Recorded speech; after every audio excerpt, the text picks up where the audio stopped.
I own a matcha shop, so I talk to customers about matcha every single day, and I really love these conversations that I have with my customers. However, there are a few misunderstandings that I hear so often that it makes me stop and think. If I'm correcting so many people every single day, how many more people are walking around with the wrong impression of matcha?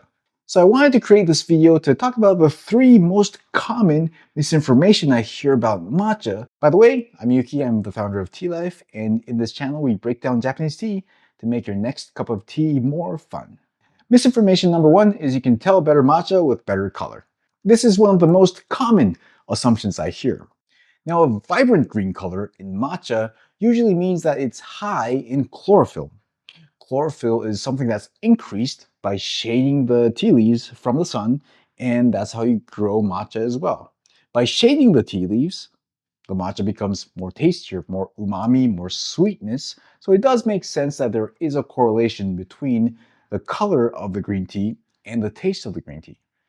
But the thing is, the chlorophyll itself is not the reason why the matcha tastes good. Some tea plants, some cultivars create more color than other tea plants. Some tea plants create more umami than other tea plants. So at a very basic level, if the color of the matcha that you see is like a really dull yellow or brown that's obviously a low quality, then it's a red flag. If it's above that level and if you're trying to split hairs, color really isn't a good indicator of quality. What I like to say is color is more of a screening tool for red flags rather than like a ranking tool. Misinformation number 2. The more expensive matcha is healthier. Now this one surprises a lot of people. Now when people talk about the health benefits of matcha, usually they refer to the green tea catechins within the matcha. Specifically, a green tea catechin called EGCG. Now this is the thing. Catechins are also what gives matcha its astringency and bitterness. So this is the part that people don't really realize. High quality matcha, they increase the umami and the sweetness while they try to reduce as much as possible the astringency and the bitterness of the tea. Which means that high quality matcha can contain less green tea catechins compared to their cheaper counterparts. On the other hand, more bitter green tea, such as lower quality matcha or green tea that's not even shaded, these can have higher content of green tea catechins, although they wouldn't taste as nice.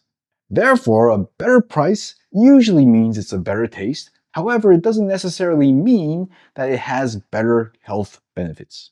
Misinformation number 3 is organic tastes better. This is not the case for Japanese green tea. I think this belief comes from experiences we have with other foods. With fruits and vegetables, I would say that often organic does taste better. Whether it be strawberries, apples, tomatoes, people associate organic with a better taste. So it's natural to assume that organic usually tastes better. However, for Japanese green tea, it's extremely different. Producing matcha organically is extremely difficult and is significantly more resource intensive if you try to do it in Japan. These constraints don't really improve the flavor at all. Actually, it makes it more challenging. And not only that, it really increases the price. So for organic matcha, honestly, you'll be paying a lot more higher for a quality of matcha that's probably a fair bit less. And that's the reality. I love organic. I think it's really good to have organic. However, in the context of taste, organic is not as good as normal. So that was 3 quick points on common misinformation, misconceptions of matcha. I hope that helps. We did a deep dive into the colors of matcha in this next video, so if you're interested, please take a look.